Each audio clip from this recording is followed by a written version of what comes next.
বাংলাদেশ নির্মাণের লক্ষ্যে ঐক্যবদ্ধ থাকবো। আগুন নিয়ে আসবেন।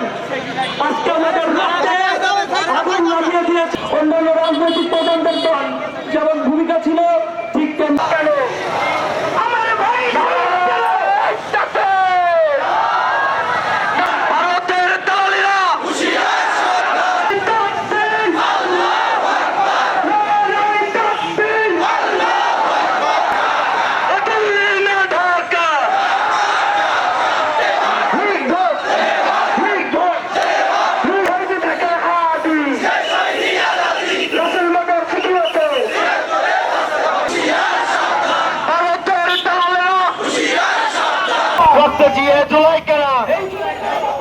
জুলাই কারো পাবেন না।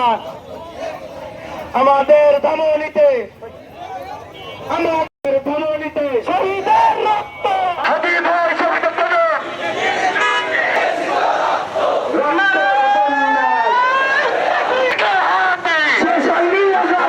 যারা ভাইরা রয়েছি আমরা উপরে না দাঁড়ায় মনে নিচে দাঁড়ায় দেশ বাংলাদেশ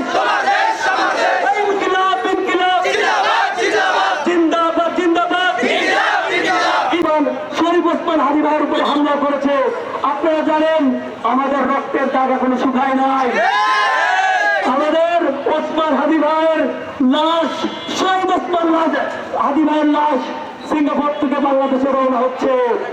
বাংলাদেশে লাশ পৌঁছবে, কিন্তু আমাদের হাদী ভাইয়ের যে স্বপ্নের বাংলাদেশ কি বিনির্মাণ হবে?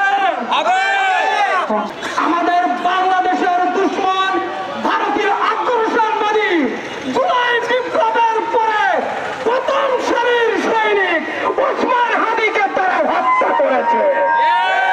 এই হত্যার মাধ্যমে তারা মনে করেছে এদেশের নির্লক্ষ্য তৈরি করে তাদের আধিপত্যবাদকে চাপিয়ে দেবে। এটা তারা স্বপ্নের রাজ্যে আছে। আধিপত্যবাদ ভারতীয় আগ্রাসনের বিরুদ্ধে যুদ্ধ। আওয়ামী লীগ মনে করেছে এক হাদী ভাইকে হত্যা করে হয়তোবা তারা জুলাই যোদ্ধাদেরকে হত্যা সম্পন্ন করেছে, কিন্তু টেকনাফ থেকে তেঁতুলিয়া, রূপসা থেকে পাথুরিয়া প্রতিটি ঘরে ঘরে লক্ষ লক্ষ জুলাই যোদ্ধা তৈরি হয়েছে। বাংলাদেশের এখন যে পরিস্থিতি, অর্ধেকের বেশি মানুষ হাদী ভাই যে আকাঙ্ক্ষা নিয়ে এই দেশের জনগণের পক্ষে, দেশের পক্ষে দাঁড়িয়েছিল, এই অর্ধেক মানুষ মেরে দিলেও এই শেষ হবে না।